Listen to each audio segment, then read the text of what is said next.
সন্তান যত আছে রে, আদমের বেটা বেটিরা যত আছে, সমস্ত লোক গুনাহগার, সমস্ত লোক পাপী, সমস্ত লোক খাতাকার।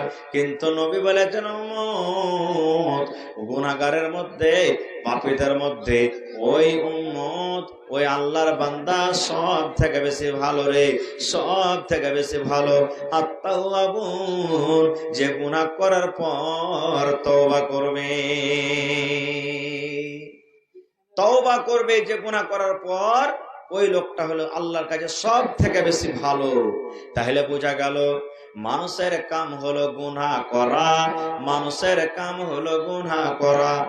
মানুষ গুনাহ করবে আর আল্লাহর কাম হলো মাফ করা। আল্লাহর নাম হলো গাফফার, আল্লাহর নাম হলো গাফফার, আল্লাহ মাফ করনে ওয়ালা। মানুষ হলো গুনাহ করনে ওয়ালা, আল্লাহ হলেন মাফ করনে ওয়ালা। তাহলে বন্ধুরে, জীবনে যদি কোনো গুনাহ হয়ে যায়, পাপ হয়ে যায়, আল্লাহর দরবারে তওবা করেন।